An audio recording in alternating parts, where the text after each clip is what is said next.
Welcome YouTube, Mr. Cool T-Rex here, and today I'm going to be reviewing one of the brand new summer 2014 Star Wars sets. This set I'm currently reviewing is the MTT, if you don't already see it inside the video, and it contains around 1,000 pieces, 954 to be exact, and is set number 75058. It contains 3 unique minifigures and 3 different battle droid components, which are not really minifigures if you ask me. So let's get into the minifigures.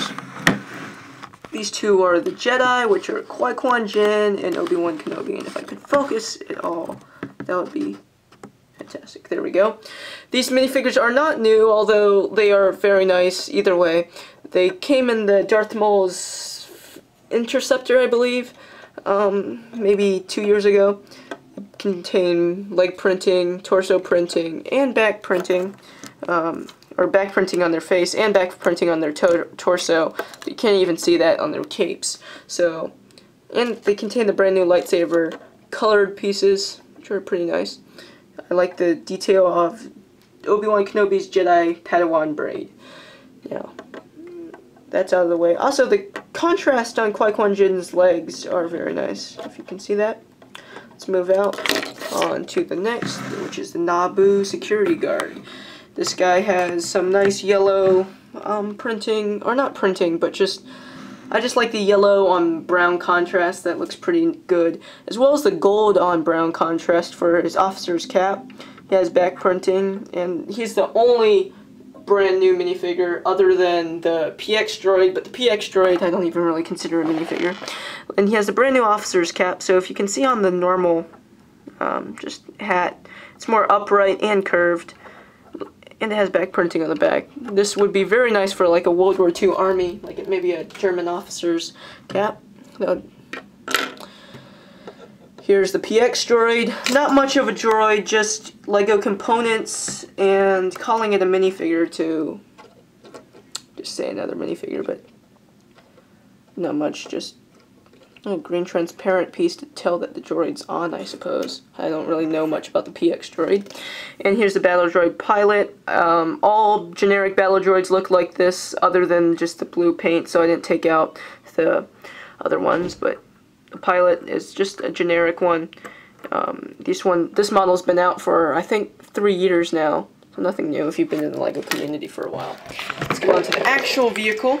I'm going to zoom out. Here we go. This MTT is actually not that big. You would think it's a lot bigger, but if you see, here's a minifigure.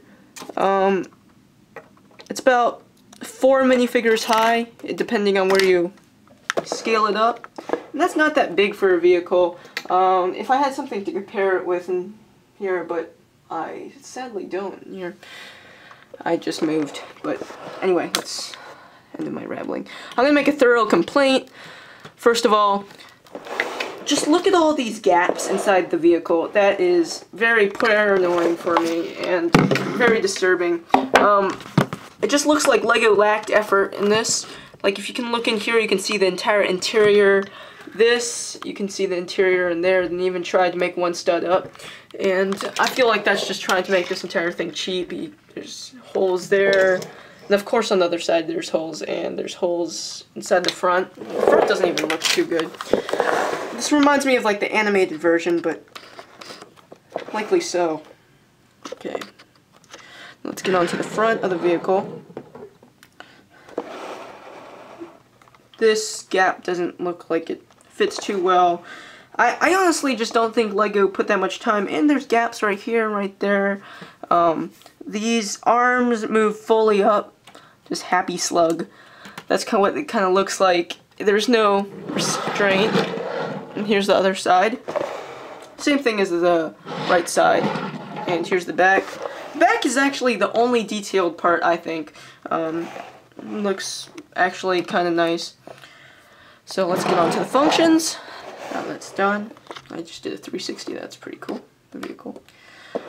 First things first, I want to start off with is this, the STAP unloader, and that's a nice playability function. The actual MTT did not do that, but this just, it's very smooth. You can pull it in and out, and the STAP just slides right out of there.